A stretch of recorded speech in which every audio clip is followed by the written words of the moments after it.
Hi everybody, welcome to my channel. Please make sure that you are subscribed to this channel. There's a subscribe button like ngezansi kanti ke you can also join the membership by pressing the join button. Ukhokhe nje 20 rand ngenyanga.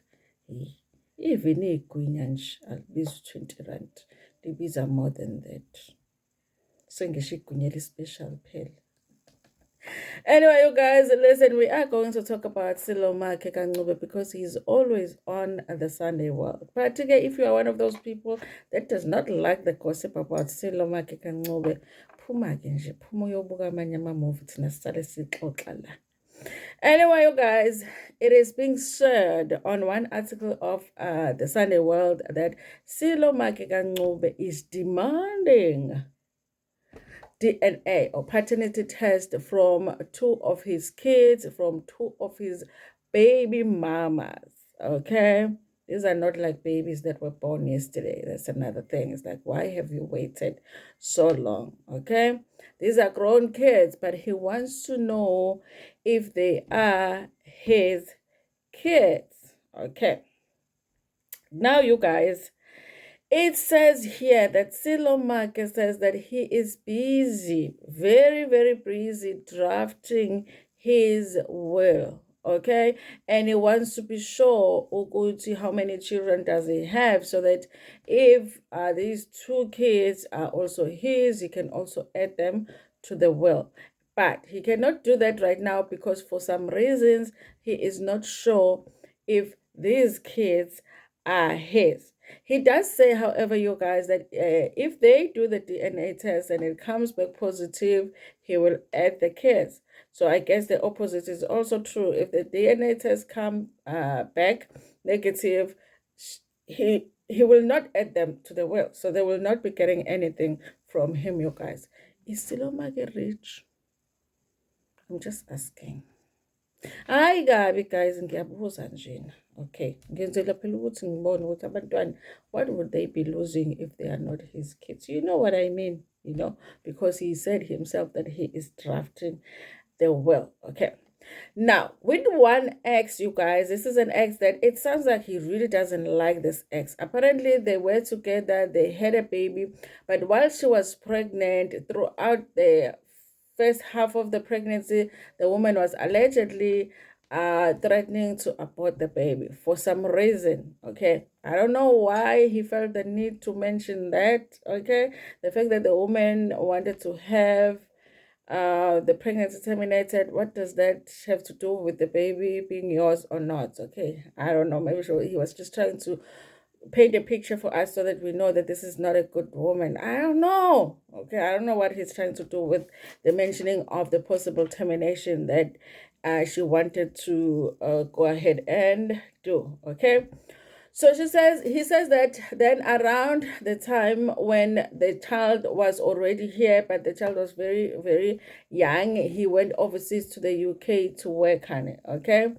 So while he was there, I think he says that it must have been a month after he had moved to the UK, he calls the house, okay, because he was missing his girlfriend and the baby. The child picks up the phone and then uthi papa khona ubaba lana endlini khona ubaba lana endlini ingane ke ziyasidayisa ke ingane. So he was shocked because he's like, how come there is a papa there in the house, but I am the papa, and I'm here in the UK. Okay, so he got upset about that, and ever since then he's really been trying to find out if this child is his. This is the same child, you guys, that we spoke about a few weeks ago, where the school fees was owed and the school fees was trying to attach Sello Maake's car to the dad so that they wanted to take the car and sell it so that the school fees could be paid. That is the same child.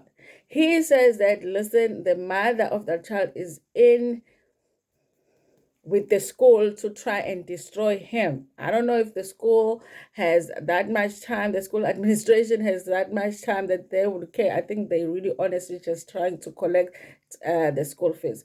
He says that this woman hates him, okay, because she has done some things where she will be trying to make sure that he is losing business deals, he's losing brand deals, okay. So it's not far-fetched that she would beletisa him the jazzy of Ngane, you know. I don't trust him, okay. But I'm just wondering, why is it now only important now that you are drafting the will? Because, guys, you can wake up tomorrow and go do a DNA test. If you have doubts today while the child is like 1 day old, tomorrow you can wake up and go do the DNA test, okay? Now, that one ex has actually written back to them because, guys, I mean, it was a formal thing through, she got the summons and everything where he was demanding the DNA. So replied to say, listen, the above is noted. I have no problem with the DNA being done, okay? So I guess maybe soon we will be finding out what the DNA test says, you guys. They don't say anything because the first baby mama is, they say it's Machilo Motsei, who is like a public speaker, motivational speaker herself, because Sello Maake also mentions that she will be using all of these things sometimes to be trying to get her herself publicity. Okay, so I guess he's even questioning why she was with him, kind of a situation. Now, you guys, Winnie Kondo is another ex who also has a child. He also wants to know if for sure that child is his. With this situation, he says that when he went to the UK, he did not even know that this woman had a child. When he comes back from the UK, this woman tells him, "Aibo, we have a baby together." He's like, we do have a baby? Okay. And then he waited until this year now to be like, okay, now I'm drafting a will and I really want to know if this child is mine. Okay, so I guess he just wants to be sure. I just don't understand. Why wait for so long before you do a DNA test? Why didn't he do it back then? Now, you guys, there is a mention somewhere in this article that says that after he found out that these babies were his, well, through the mouth of the mothers, because that's how a lot of us told our baby daddies that they were baby daddies. They just told them we were pregnant and they knew it was them. So he says that after he found out that they were claiming he was the father, he took care of the children, even though they're not specific what he did exactly to take care of the children. Okay, so I guess maybe he maintained them, or he just acted like a father in many things that you do as a father. He was taking care of his babies. Now the problem for me is, if you were acting like a father all along, even though you were not sure they were your kids, how is that gonna feel now for a child? All of a sudden you're asking for a DNA. Let's say DNA now comes back and says that you are not the father, then what happens? To the child. Now that's what I'm asking. To you, yeah, great, you don't put them in the will. But for the children, what happens then? I just feel like, you guys, like, if you have doubts that a child is yours, do the DNA as quickly and as soon as possible, because it doesn't make sense for a child now who is grown to now be doing a DNA and finding out, this is not your father. Now you have to go ask your mother, Mom, who else can be my father? You know what I mean? I don't know why they didn't do it earlier. But anyway, you guys, that's what's going on. Sello Maake wants the DNA, to be done. Ay, guys, it will be an interesting show if you went there by Utatako. And then we can see that episode there. Anyway, you guys, we will find out soon, I guess, if the kids are his. I feel bad for the children, though. I do. Thank you so much for watching this video. Please like it before we're gonna share it with your friends, with your family, and even with strangers.